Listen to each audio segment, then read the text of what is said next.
Welcome to our AMA. We'll be talking about Spool. I'm pretty excited what the head of risk has to say and what he has to share with us. I'm Kaiser, the usual host for the AMA, and I don't want to take too much of the time now, and I'll just let Spool's head of risk introduce himself to the audience.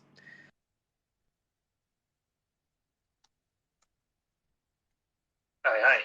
Thank you for the microphone. I'm Endo, head of risk at Spool.fi, slash quote unquote core contributor. Been in crypto since 2017. Was head of a market making firm prior to this. Yeah, very happy to be a core contributor to Spool and oversee all things risk, which is quite a relevant position in DeFi. Awesome. So can you share with the audience how did you get to Spool?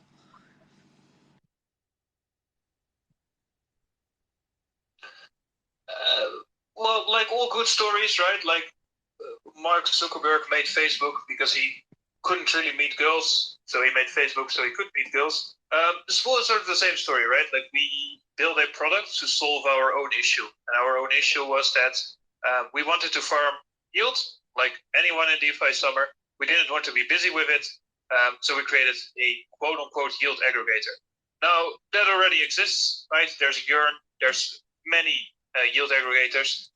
The reason Spool really differs from them is because Spool doesn't focus on just generating the yield, but also diversifying the assets, right? And as head of risk, that is quite a relevant topic.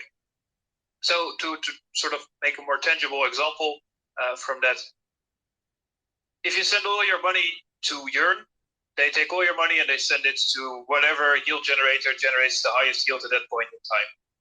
If that yield generator then goes out, breaks, gets exploited, you lost all your money. Whereas in Spool, we diversify all your assets across yield generators that you've pre-selected, and therefore only a maximum of anywhere from 10 to 20% of your capital is truly at risk. That's how the core premise of Spool started, and nowadays it's getting much bigger than that, but I think that's a good overarching explanation. That's cool. Wow. Can you tell the audience a little bit about the project's background? Like, the project mission, what was the vision, the team, the motto, any other things that you would like to share about the project's background? Go right ahead.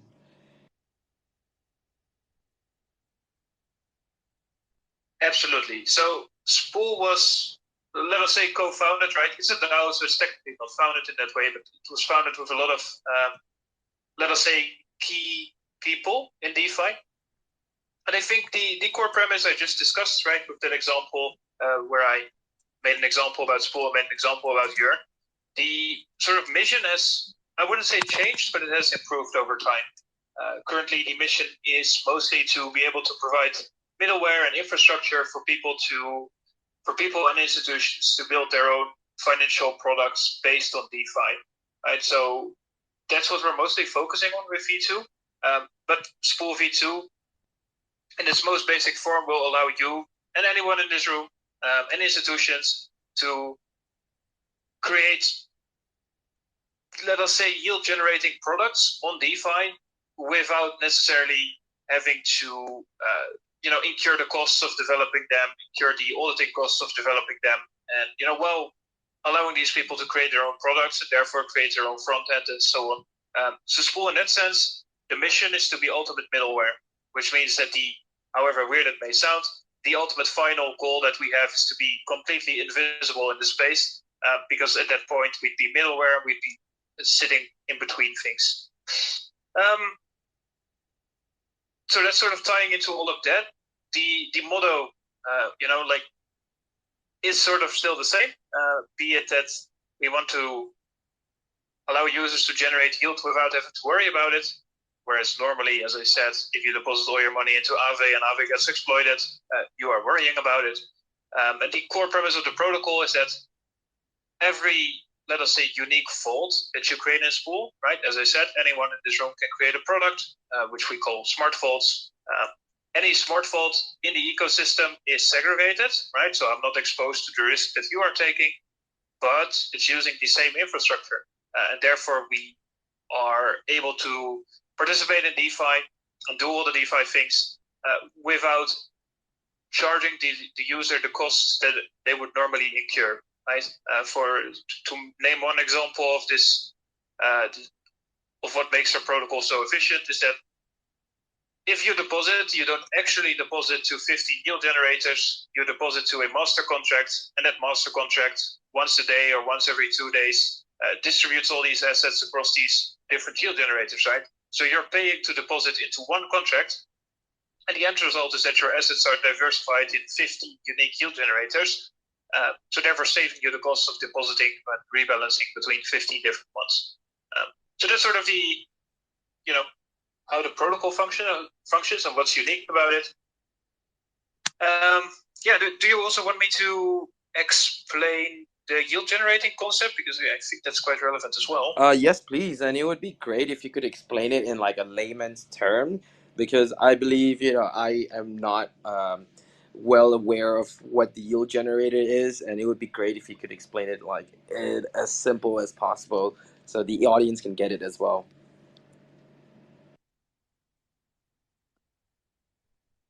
Absolutely, right? So money has value. We all know that. But having money also incurs value, right? To make a very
that's your generation, and that is the thing we offer. But then, as I said, while combining all these protocols together instead of just one concept. Okay. So can you tell us more about the smart vault?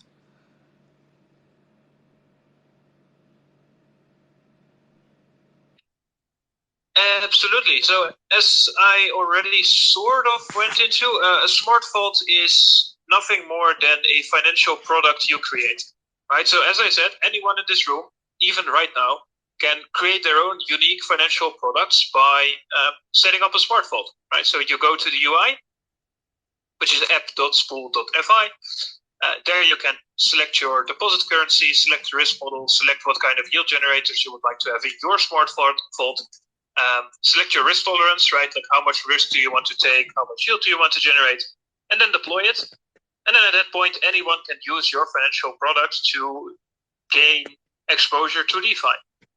As I said, the smart vault, its key feature is the fact that they are all inherent part of the ecosystem. So the more smart vaults we create, even though they are all unique and even though they are not exposed to each other, but the more we create, the cheaper it becomes on a per smart vault basis, because this space was downloaded via spacesdown.com. Visit to download your spaces today. They all use the same underlying infrastructure. Okay, it's starting to sound more and more interesting. So I'm gonna ask you, can you tell the audience about Spool's like key features as well?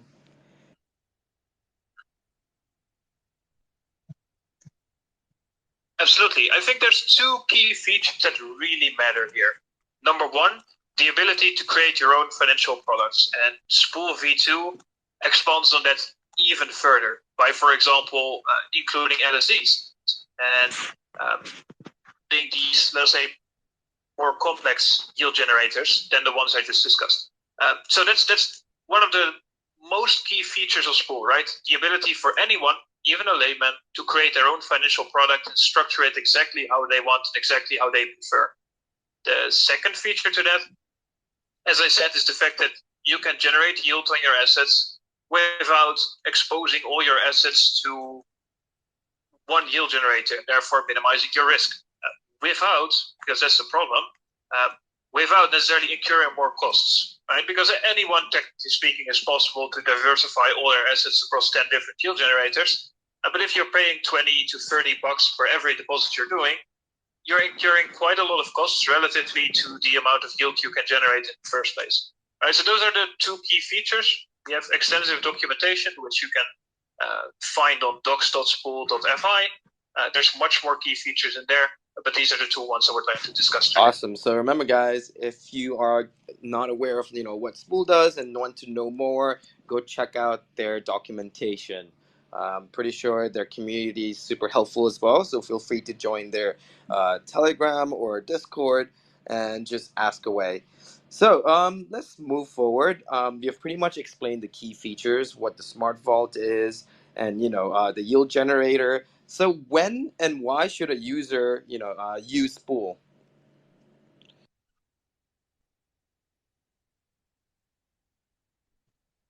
There's a subset of reasons why they would want to use Spool. Number one, if you just have money and you just want to generate yield and you just not want to be busy with it, then deposit it to Spool, select the Smart Vault that you like, that you prefer, that has the yield generators you want to use, and leave it.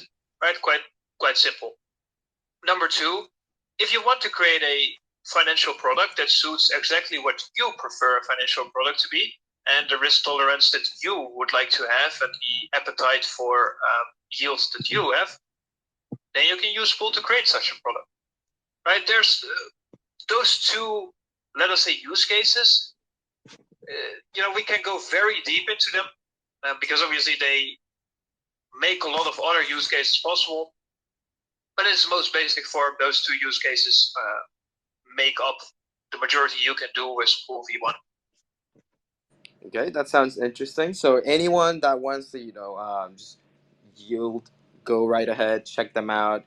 How much does Spool charge, and how do they charge the fees?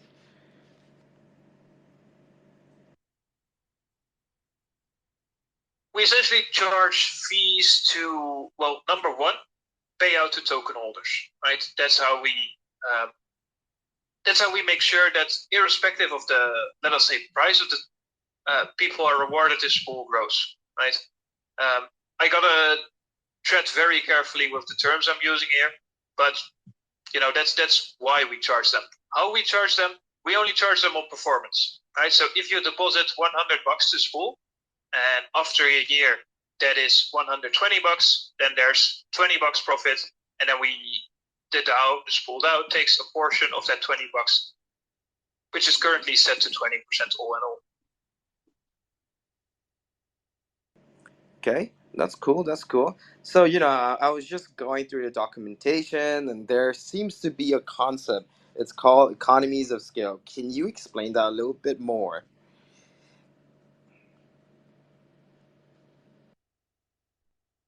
Absolutely. I'm going to make a very basic example here, a very understandable example. But if I, presume I want to purchase myself a nice vehicle, then by logic, Ferrari makes not that much vehicles on a yearly basis, right? They are making a lot more nowadays than they used to do, but they are not making, for example, as much vehicles as Toyota. So, irrespective of the Ferrari being better, or whatever your personal opinion is on that matter, it is more expensive for Ferrari to produce one Ferrari because they're not making that many, right? So by logic, they can't, for example, reuse a lot of material, can't reuse designs.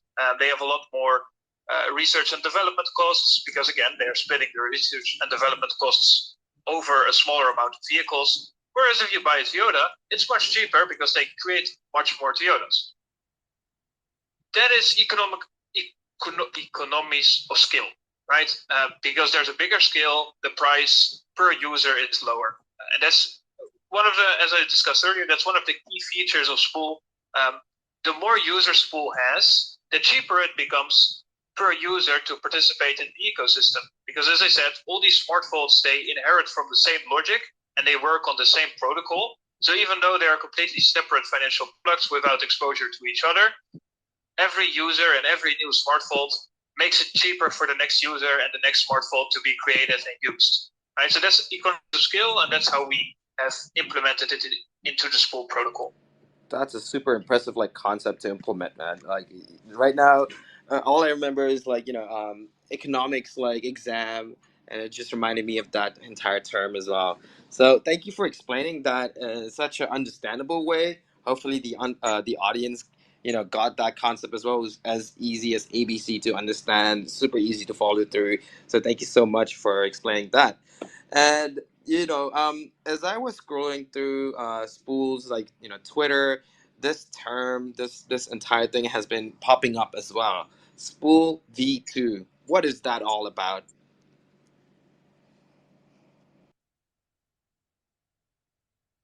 So Spool V1 essentially is everything I just discussed, right? But we did use V1 mostly as a proof of concept. The proof of concept that we can create a product, a protocol that accepts a USDC deposit, routes it to Aave compounding curve, and gives you properly diversified yield at a lower cost than you can find anywhere else. That's a proof of concept, and that was what V1 was, and we had quite some success with V1. The, let us say, inherent problem with that is that a lot of people want to do much more than use Aave or Compound, and they want to do much more than deposit USDC or their DAI.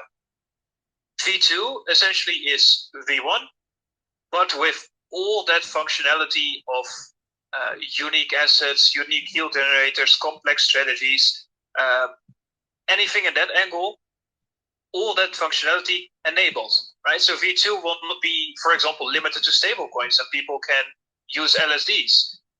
People can use complex strategies, right? Borrow assets, farm with those assets, make money on those assets, and later down the line convert them back to principal assets.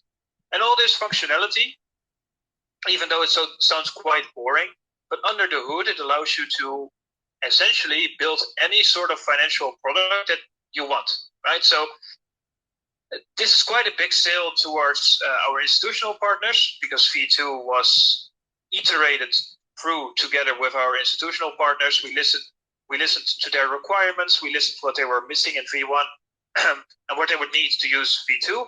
We implemented all of that.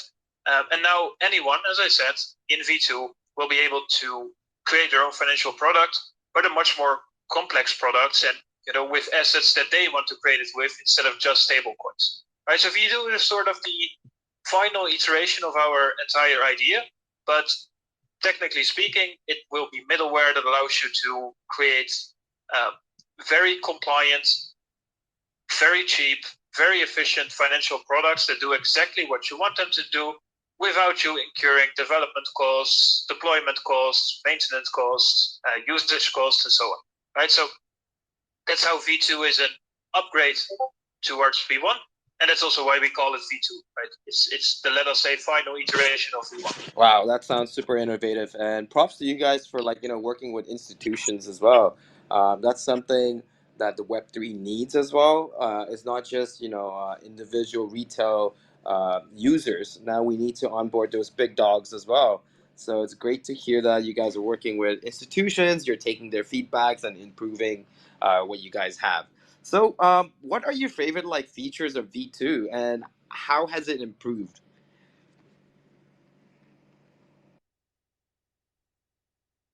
I think the best feature that I would like to mention here, especially publicly facing, is the fact that V2 is very, very compliant, which is quite a big problem, right? Most decentralized finance protocols that we have are either not compliant at all, or we don't know if they are compliant yet, which is completely fair, right? We're venturing into this new world where crypto sees more adoption, but it is quite a big problem if you're trying to onboard institutions. So we spent significant effort, and we all know effort mostly translates to money in this kind of scenario, but we spent significant effort and money towards actually getting legal opinions and making sure that Spool V2 is compliant. So out of the gate, Spool V2 is compliant with all upcoming European legislation, right? So that means that, to sort of go on a jolt here, but it means Spool V2, as it launches, can be used by any European bank if they want to, right? It's properly legislated to be able to do that. I think that's the coolest real feature to talk about, because, as I said, beyond that, the key features of Spool V2 are just all features that V1 had, but now with the ability to do it with all sorts of assets, all sorts of strategies, all sorts of complex things that you would like to do to create a financial product. And on top of that, I guess the second real feature that I want to mention is gating. So Spool V2 comes with something that we've labeled gating, which essentially allows the creator of a financial product to, for example, whitelist users, or again, this is optional, right? But whitelist users or demand them to do a KYC, or only allow users that hold a certain token or a certain NFT, right? So this makes it super composable. It makes it quite an easy sell to crypto partners, and it's a bare necessity for institutional partners. So again, most new features are optional, right? Because, as I said, it's building on V1. But these optional new features create a fully compliant product that is very future-proof. Wow. That's I can't wait for the V2 to actually pop off and just have like a direct impact in the institution level as well. It would be super cool to see Web3 just growing like that. So for the audience and me and anyone that needs to have like a picture painted, you're pretty good at explaining concepts with stories. So can you tell us how exactly would one benefit from it? Maybe using like a use case scenario.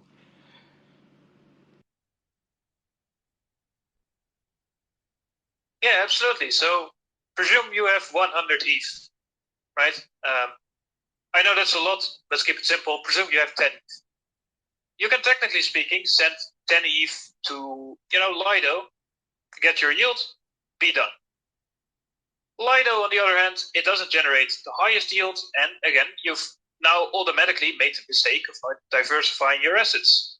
Since V2 supports Ethereum, we will, relatively close to V2 launch even, come out with a LSD product in conjunction with a partner of ours. That LSD product allows you to send in your Ethereum, right? Send in your 10 ETH. Spool will automatically route it to different LSD providers, right? Making sure that your risk is well diversified. And on top of that, a couple of these LSD providers that we can route it to, we can make a bit more risky and therefore a bit more higher yield, right? So instead of just getting the Lido yield and being happy, your money is now properly diversified. You make higher yield, right? So you end up with more money. You have no active management and less costs as a user, right? So that's the most applicable use case for V2 when we're looking on a short term. Okay, thank you so much for explaining that. So by now, like me and the audience, I'm pretty sure that they're convinced that hey, Spool is a cool project. It seems super innovative. Um, is there a Spool token that they can bag and possibly become a millionaire off?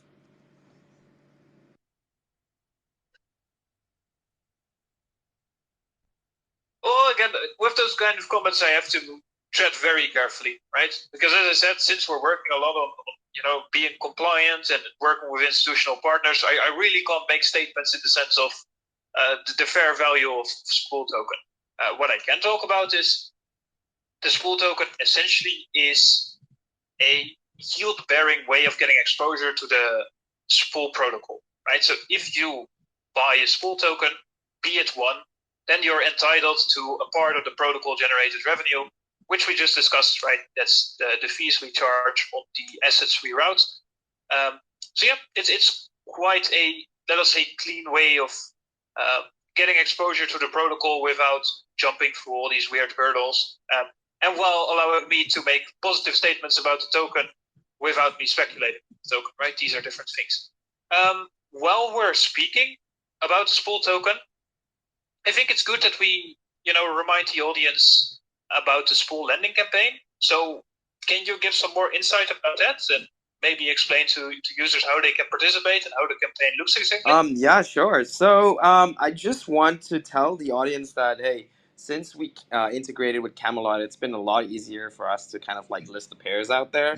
And one of them was, Spool. We looked at Spool's like project, and we were like, wow, this project has a really good team, and we're both like focused on like building for the communities and creating solutions to maximize yield, right, while minimizing like investment risk in DeFi. So we just thought, hey, let's do this campaign. We connected, and since we integrated with like Camelot, we have actually listed the Spool ETH farming pair. What that means is that we also have the Spool lending pool. So you guys can actually participate in this spoil, spool, shoot campaign. So the triple S. So what that means is that, hey, all you have to do is go on single finance, land out 500 spool for 30 days, and the first 20 will actually get rewarded 25 spool. So that's the first 20, and it's first come first serve. And then the next 40 will be rewarded 5 spool. So again, once again, this is first come first serve like quota, right?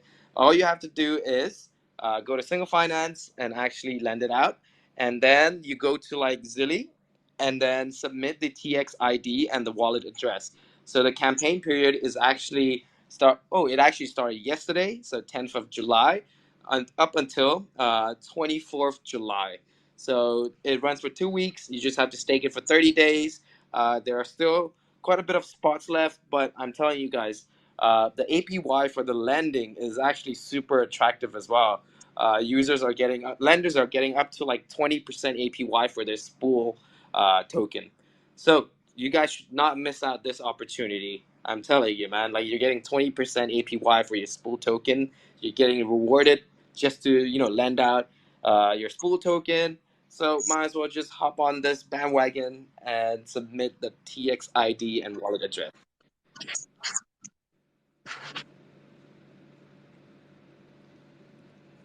So, yep. Awesome. That sounds great. And why is the single finance and Camelot integration special here? Yes, that's a really good question. We've been telling people this miracle that we have actually, we have actually built. So you can think about it as something that's more of like an AI friend, right? If I were to tell you a story, it's more like, hey, as a human, you tend to forget. You tend to forget the smallest thing, right? And when it comes to like farming on Camelot, there's this thing called X Grill rewards, right? And what happens is that you actually have to manually remember to allocate that X Grill reward in order for your yield to boost. So what we've done is we've actually understood the pain point of that, which is to not do this manually. We've automated this entire process for you to allocate the X Grill reward to the yield booster, right, for your farming LP. So you don't actually have to do this anymore by yourself. We have a whole entire automated process for this. So it actually helps you boost your entire, your entire like yield return for that pair. And it's super streamlined. Like, it's as easy as 1, 2, 3. It's super foolproof. So you guys might be wondering why, how's that possible, right? We actually got whitelisted by Camelot to do this. So what that means is what single finance has been whitelisted and is the only protocol on Arbitrum to actually maximize and boost like Camelot liquidity pool like farming yield.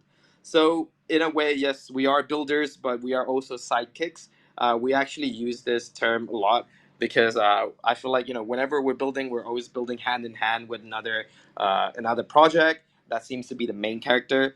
And in a nutshell, right, what we actually do is we make sure your returns are maximized. It is on steroids. It's like those returns are like on steroids. Like, it is also because of the auto boosting and the auto compound features.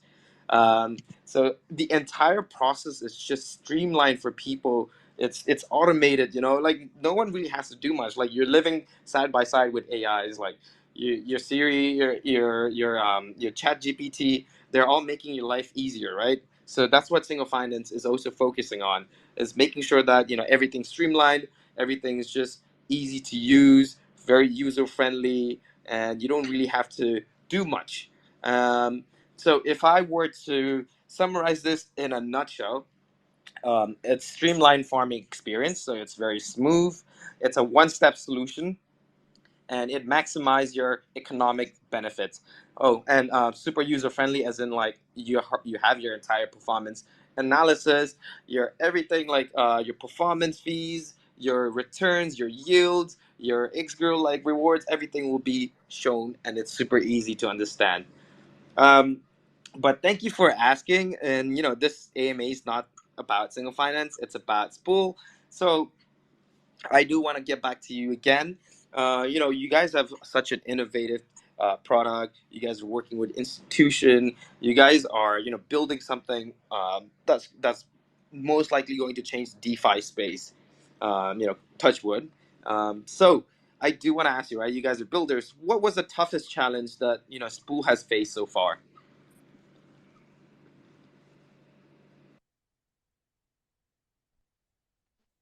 That's a very good question. I think on the one hand, we are in a very good position when it comes to the fact that we raised about 16.7 million in a public sale quite a while ago. Right, so that has essentially extended our runway till at least 2027, right? Which is very good. We at least have 4 years left to make sure all of this works.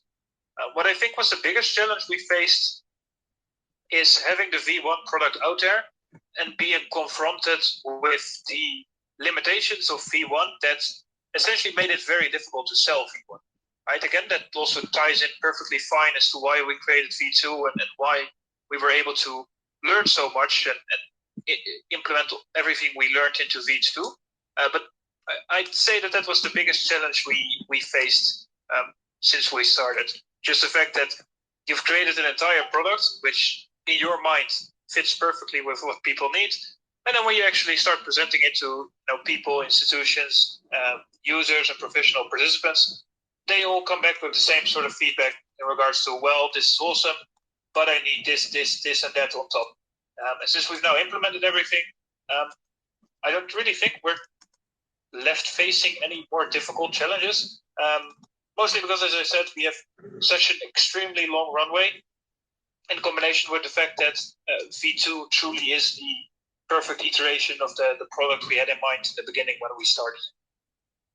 That sounds like a challenge, man. Yeah, and being in this space, we kind of like understand how like building a product and just reiterating, uh, receiving and gathering all the feedback, and trying to figure out what to build next, which features to add on, is it can be challenging, especially when the space is fairly new, and you guys are doing something very brilliant and innovative.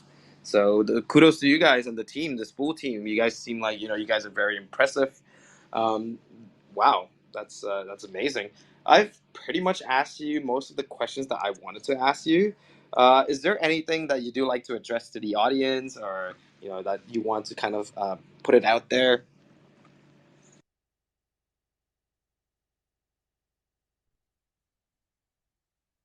I do want to apologize for being late. Right? Interestingly enough, Twitter never does this, and it just somehow never works for me.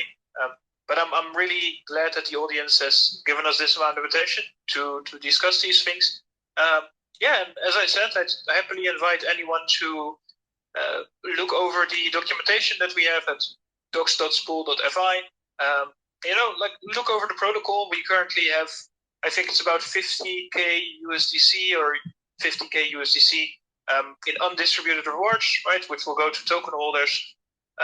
Which again is not worth USDC; it's literal USDC. It's not additional sell pressure in that sense. Yeah, give us a check out and see what you think, and we're always open to input. So yeah. Yes, sir. So remember, guys, if you guys are interested, I know you guys should be by now. You guys are probably curious and you want to dive deeper into it. So just check out their documentation, join their Discord, join their Telegram, ask away, be a huge fan. I'm actually excited to see how the V2 launch is going to be. You guys can feel free to just give us a ping. We'll help you just promote it as well. Hopefully everything goes smooth for you guys. Thank you so much for joining in. It's been a real pleasure trying to understand what Spool is all about, and what you guys are building and what you guys have been working on. So thank you so much for actually tuning in as well to the audience. Okay, so I guess if we don't have anything else that we want to address, I believe we can wrap it up. And just I'll have the campaign link in the thread. I'll also post their documentation and their website and their all those information that you guys would need in the thread as well. So thank you all for just tuning in. Thank you, Hendo for actually hopping on and explaining all of that. It's been a real pleasure.